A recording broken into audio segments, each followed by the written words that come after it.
Such a shame. I thought from day one this guy's got leading man written all over his face.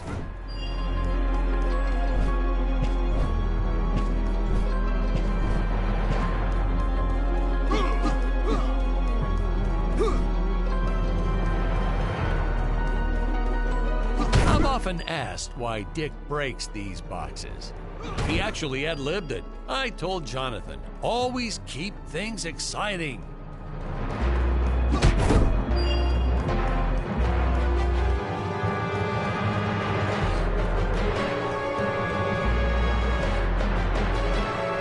Greetings, citizens of Gravoria. I am Dick Starspeed, and I come in peace. Probably shouldn't have had Dick draw his weapon when he was talking about peace. Well, maybe one day we'll go back and CG it into a sandwich or something instead. Ha! Just kidding. And this is what people pay to see. A no-name middle-aged B-list actor duking it out with stuntmen in costumes. Such stunning choreography. Now, the extras in those robot suits really knew how to take a punch. Oh, literally. I told Jonathan not to hold back. Give it all to him. Kick him in the nuts and bolts. And I know what you're thinking, but don't worry. We handled it responsibly. We made them all sign waivers not to sue for injuries.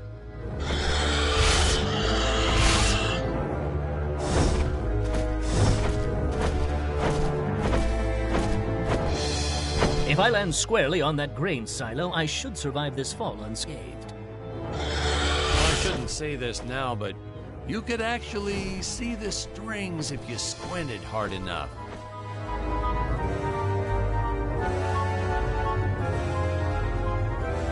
A screenwriting trick from back in the old days. You put a grain silo or some haystacks down and it solves all your gravity-related problems.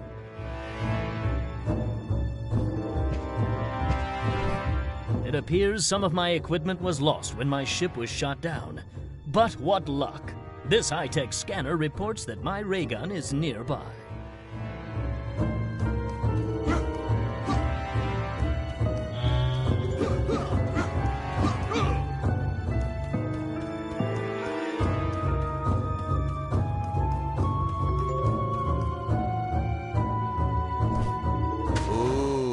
The fearless sea monster, always patrolling the shore, eagerly awaiting for his next meal.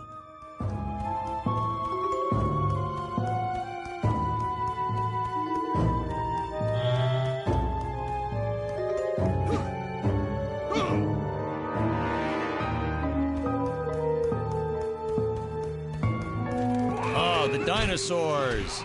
You just don't see quality stop motion like this anymore, do you? Someone actually sat there and moved them, frame by frame. Today, it'd be done with computers, but where's the artistry in that?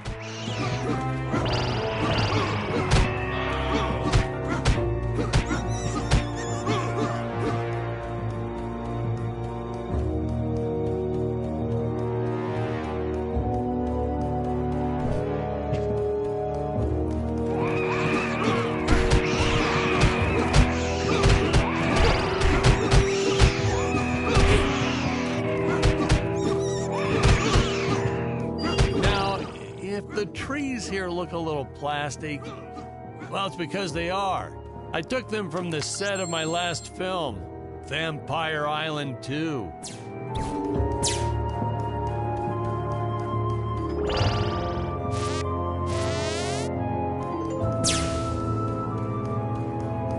We got our fair share of nasty letters from scientists complaining about our portrayal of the dinosaurs. Was news to me. Apparently, these stegosauruses weren't meat eaters. Must have preferred shellfish or something.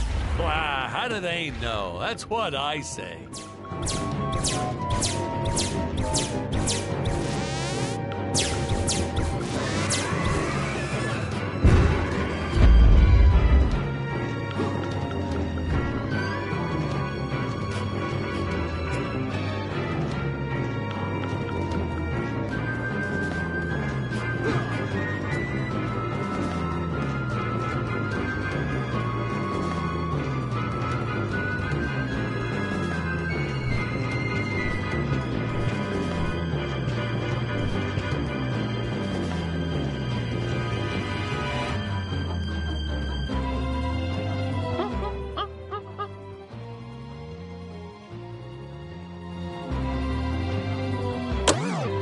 as usual, the local population is defenseless. That's where our hero steps in and saves the day.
We put Jonathan through a lot shooting this film.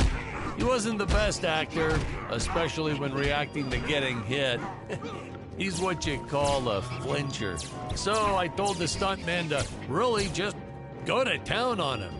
It's the only way to get an honest performance sometimes. Our props master tried to make the weapons soft, but there's only so much you can do. Lucky for us, Dick's entire body was covered in that spacesuit. That thing was a lifesaver when it came to hiding How bruises. curious. They dissolved into what appears to be gold.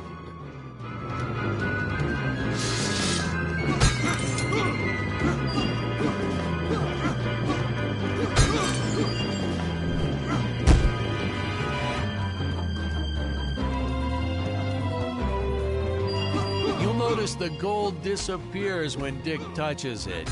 We had a deleted scene that explained he's actually teleporting it back to his ship. It's funny, no one ever questioned how Dick was able to walk around with an infinite amount of gold on him.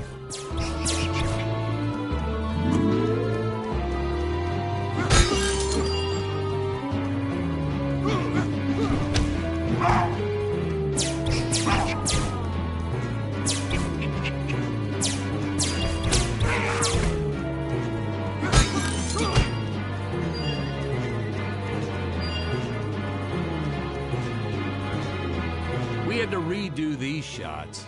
Our first attempt was kind of a disaster. We tried using real apes, thought it'd cut down on the costume budget a bit. But have you ever tried working with apes? They are the worst actors ever. They don't sit still for a moment, and the second you take your eyes off of them, they're flinging their feces all over the place. Jonathan refused to work with him after he got, well, let's just say that he had to take more than a couple of showers one day. You know, you never forget the smell of monkey poo. We steam cleaned the studio top to bottom. Still never got rid of it entirely. All through the rest of the shot, we kept finding those little surprises hiding inside various props. Boy, were those the days.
Some really top-notch stop-motion effects, huh? Unfortunately, we skimped on the Dick Starspeed puppet a little. The Earthman is not for you to eat, fiend! Well, this was groundbreaking. We had the woman rescuing the man for once. We were really ahead of our time with this scene, but well, then again, I've always been rather progressive. The studio execs didn't seem to get why it was such a big deal, though. Sorry, we don't see this as anything unusual. Ha! Of course! It's unusual. A woman would never save the man. It just doesn't happen. Not in the movies, not in real life. I don't know why we didn't get more recognition for this scene. I guess I was just a little too ahead of my time.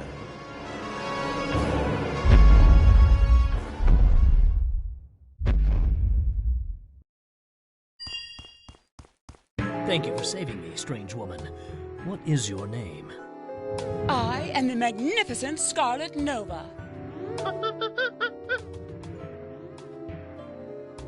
Do not question my motives. Just be happy that you are still alive. I must speak with my father at once. I shall teleport to his chambers.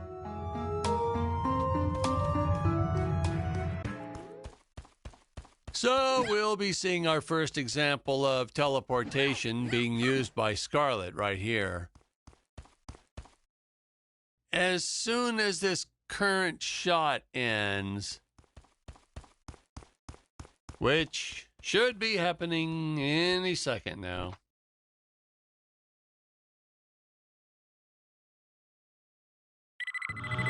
Huh? Where is this place? This is not my father's chambers. You have disobeyed me for the final time, Scarlet.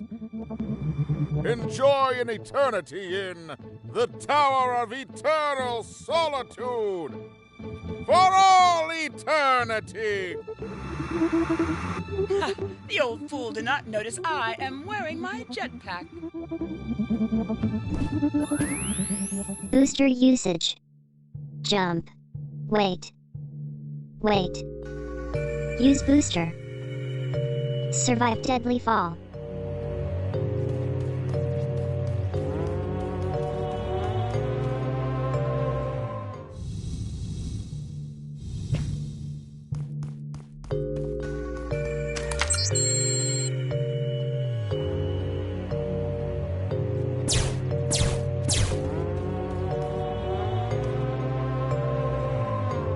Scarlet didn't quite realize she needed to shoot those energy orbs down below.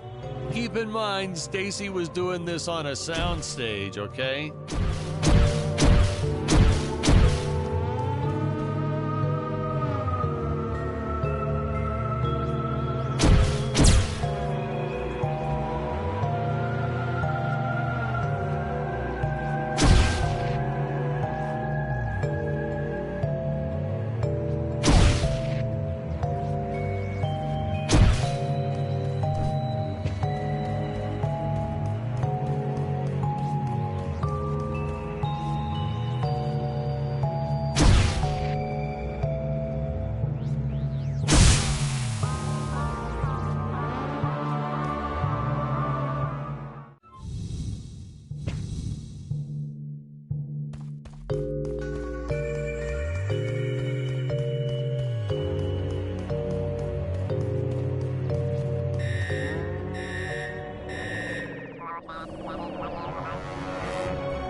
The energy imps. Such a neat effect. We had to paint each movement frame by frame and superimpose it into live footage. We were pulling all-nighters for weeks. Well, when I said we, I meant the artist. I'm pretty much useless if I don't get a solid 10 hours a night. But they were at it forever. They had to redo it all because I accidentally told them red instead of blue the first time. Artists.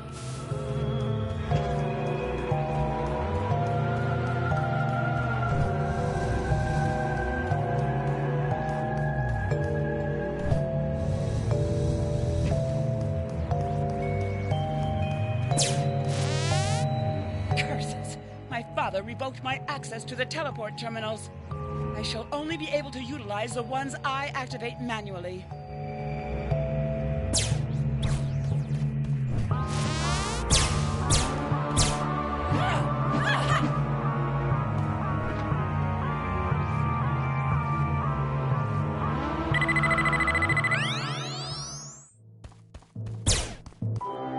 Ah, I knew you would return. Puny Earthman, you shall help me overthrow the Emperor. Why would you turn against your own father? How do I know I can trust you? Oh, this scene. This is practically Shakespeare in outer space. Just as the entire planet does. And, huh? Patrick, what's wrong with the video? Sorry, sir. Technical problems. Darn it, we're missing some really good writing here. There. Sorry about that. Well, we just passed right by her big scene. Basically, they agree to work together, but one must stay behind in the sleep chamber at all times. Should I rewind? Never mind. I'll continue from here.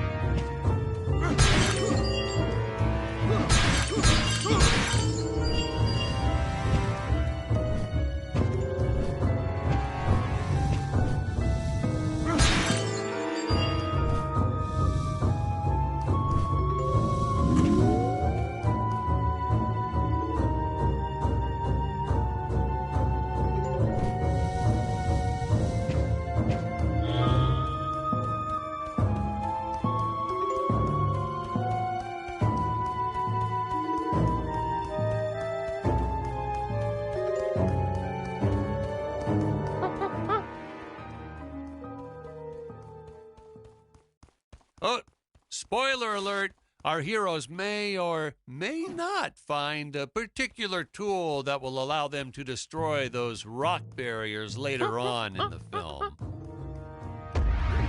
Right from the start, our budget was a little tight, even by standards back then.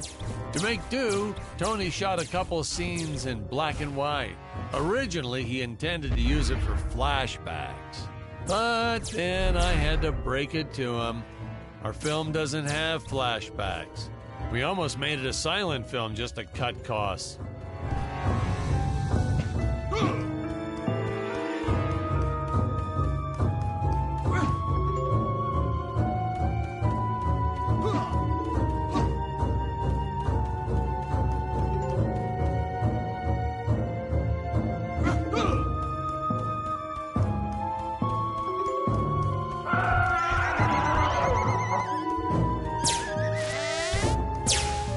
I felt it was an absolute necessity we have a T-Rex in this film, but we got this Serato thing instead. Of course, I went through the whole production thinking it was a T-Rex because, really, who can tell the difference anyway?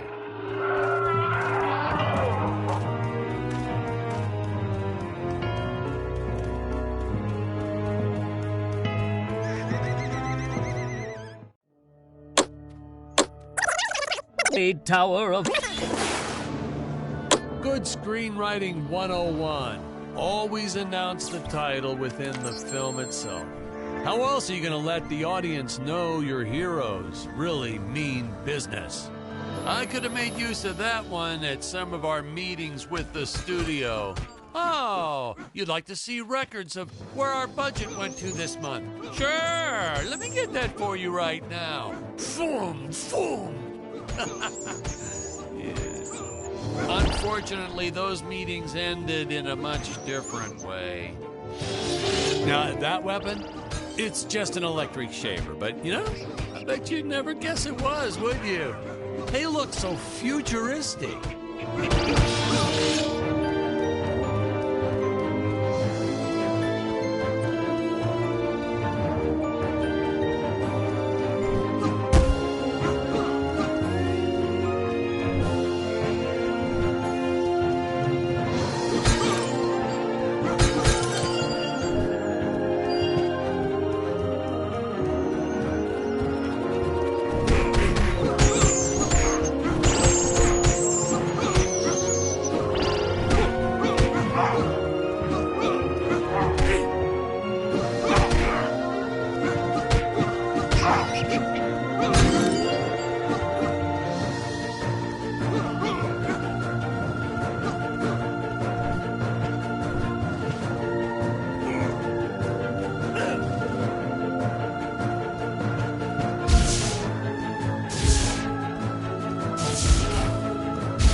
I designed this creature to reflect the human condition. Always hungry, never satisfied. The bottomless pit of the beast's stomach. I don't know, you say stuff like that in interviews and your film always wins awards.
I know a taxidermist who helped us out with these bat creatures for real cheap.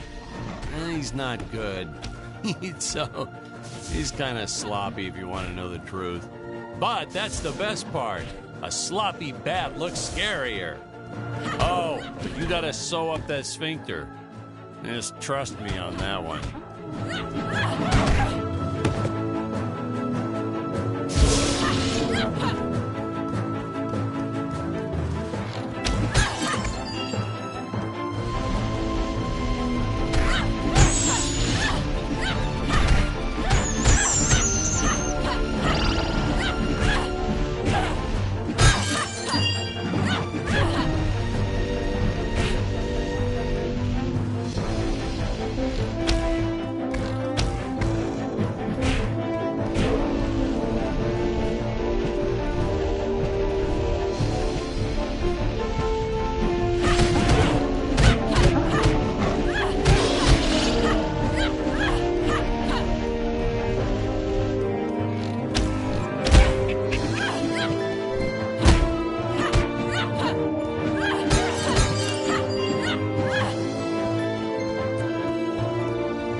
the squids. Some board member had these nephews who really wanted to be in the films. They made me cast them as squids. Whatever happened to artistic integrity? If you're going to cast a role not on merit, at least let it be a hot female role. My effects team kept assuring me the strings wouldn't be visible in the final cut, but I could see them. No transparent nylon. This stuff will do the trick. Yeah, right. I swear, those darn strings is what made my hair go white.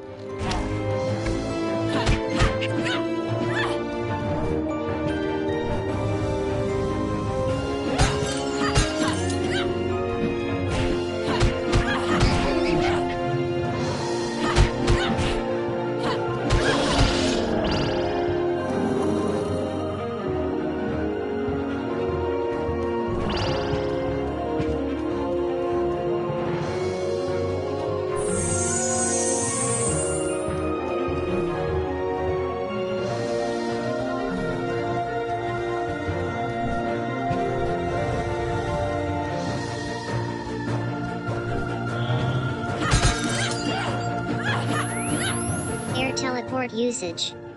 Jump. While in the air, use teleport. Quickly return to upper floor.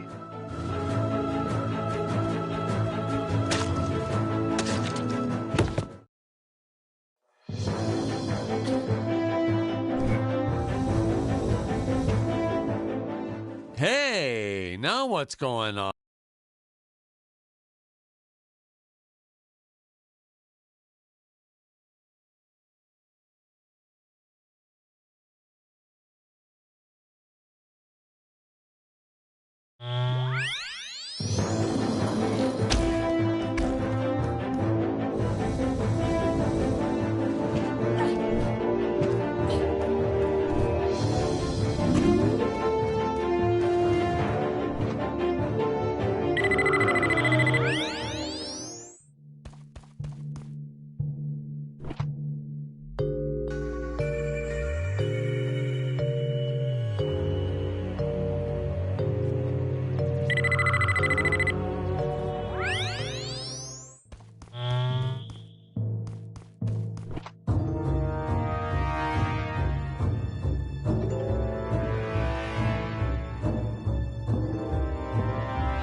Oh, yeah, another sea monster shot.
teleport usage.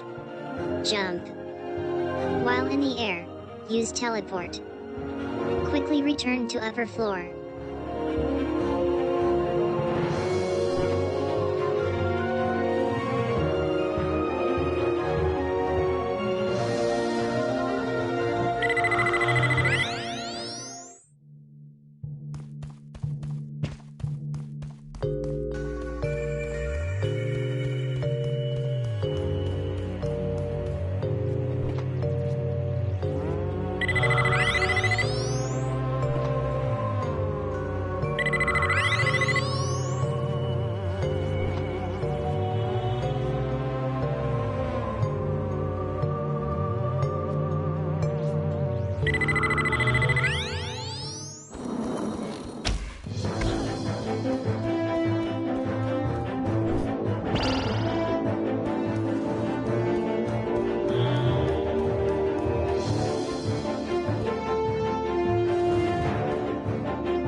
It was odd that a simple wooden cage would have such an elaborate high-tech lock.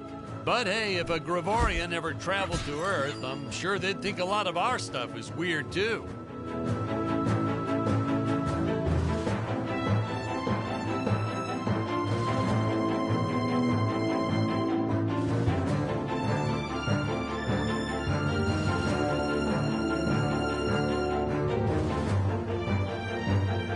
I was trying to push a new style of filmmaking. Have the hero do absolutely nothing from time to time.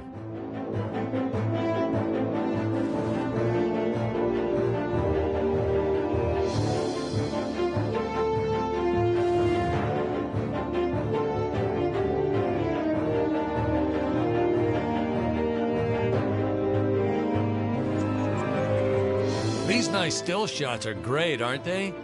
Just hold still, leave the camera way back like that, admire the music and the set pieces.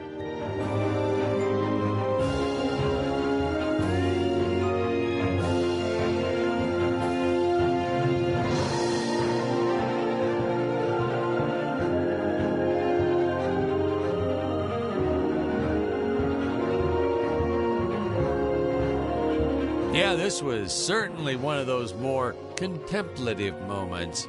Our actors really like that whole method acting thing.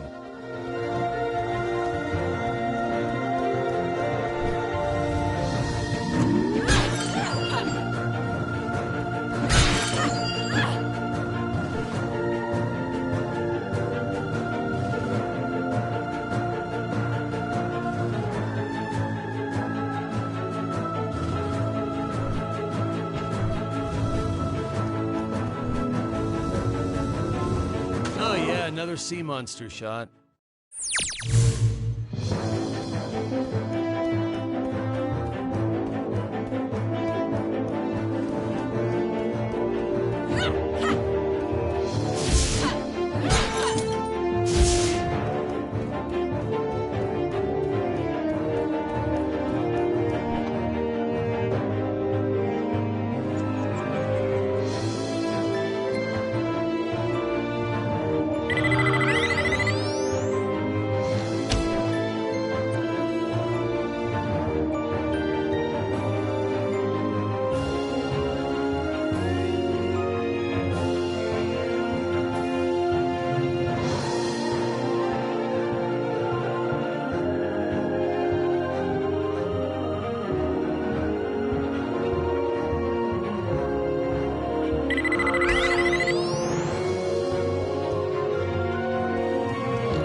You don't want to miss a single minute of this scene. The nuclear ants. Hey, we need to remind the audience our heroes are climbing a tower, so I needed something that would stick to walls. Originally, we had these web-footed what-have-yous. Not very scary. And then I left some cake out in my trailer, and it was crawling with ants in the morning. And that's when it hit me. What is the most obnoxious thing in the world?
Oh no!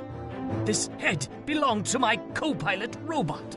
He was the most loyal companion in the galaxy. Dick. Malfunction. Dick. Malfunction. These Gravorians will pay dearly for this, my friend. Now, what's a space adventure film without a trusty robot sidekick, huh? Am I right? In the original draft, we had Dick and Scarlet team up with an alien from the planet's surface. You know the type, pointy ears, wise and emotionless. But then we came to our senses and realized that a giant tin can robot's way cooler. Besides, everybody was doing the alien thing back then. You know me, I'd rather be a trailblazer.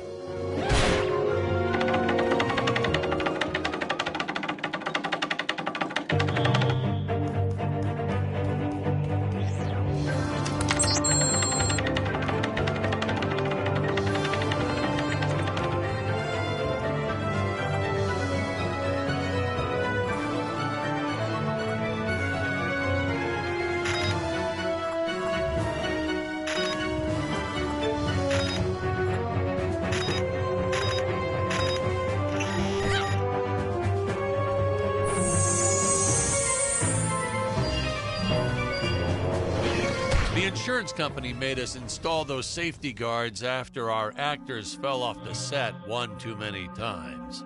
Granted, they kept falling off even with the rails, but thanks to how the contract was laid out, we were no longer liable for their injuries.